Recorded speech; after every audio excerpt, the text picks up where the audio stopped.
SI గారు cut అవ్వట్లేదు. ఇదిగోండి వచ్చేస్తాయి. ఓకేనా?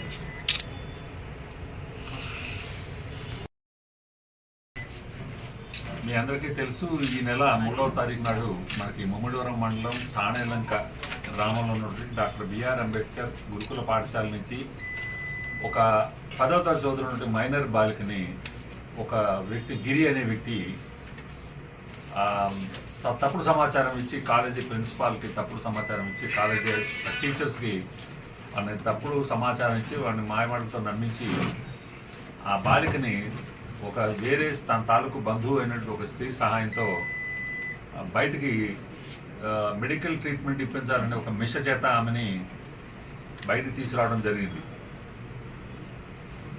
కాలేజీ అడ్మినిస్ట్రేటర్స్ అండ్ టీచర్స్ వాళ్ళు కూడా ఆ అమ్మాయికి తరచూ గతంలో మెడికల్ ట్రీట్మెంట్స్ అవసరమైనాయి కాబట్టి ఆమెకి గతంలో నుండి కడుపులో నొప్పి ఉండటం, ఆమెకి అమలాపురం ముమ్మడివరంలో ఉన్నటువంటి మంజీరా హాస్పిటల్లో తరచూ ట్రీట్మెంట్ ఇప్పించడం, ఆ విషయం తండ్రి ఉండగా కూడా చేయడంతో నమ్మి ఆమెని వారికి చూడడం జరిగింది. ఆ బాలికని ముద్దాయి తర్వాత అక్కడి నుంచి వెస్ట్ గోదావరి మన ఏలూరు జిల్లా, తూర్పుగోదావరి జిల్లా గౌరీపట్నంకి తీసుకువెళ్ళి అక్కడ కొంతసేపు గడిపిన తర్వాత రాత్రికి అమలాపురం గణపతి లాడ్జికి తీసుకొచ్చి అక్కడ ఉన్న రిసెప్షనిస్ట్కి ఎక్స్ట్రా పేమెంట్ చేసి క్లాండెస్టైన్గా రూమ్ తీసుకుని దాంట్లో ఆమెపై 2 సార్లు ఆ రాత్రి అత్యాచారం చేయడం జరిగింది.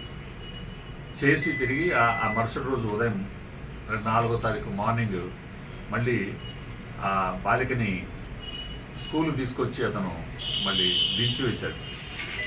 దించివేసినప్పుడు ప్రిన్సిపాల్ గారు, కాలేజ్ టీచర్స్ అప్పటికే ఆ ముందు రోజు రాత్రి ఆ బాలిక మిస్ అయిందని పోలీస్ స్టేషన్లో ఫిర్యాదు చేయడం జరిగింది కాబట్టి ఒక గర్ల్ మిస్సింగ్ కేసు ఎస్ఐ గారు రిజిస్టర్ చేసి ఆ దర్యాప్తులో ఉన్న క్రమంలో మరుసటి రోజు మార్నింగ్ ఆమె తీసుకొచ్చి అతను దించివేసినప్పుడు ఆ ప్రిన్సిపాల్ వారు అతన్ని గట్టిగా ప్రశ్నించడంతో పోలీసు వారికి తెలియపరుస్తాం ఉండండి అని చెప్పి ఫోన్ చేస్తున్నాం అనే క్రమంలో అతను అక్కడి నుంచి కూడా తప్పించిన వారు కూడా జరిగింది.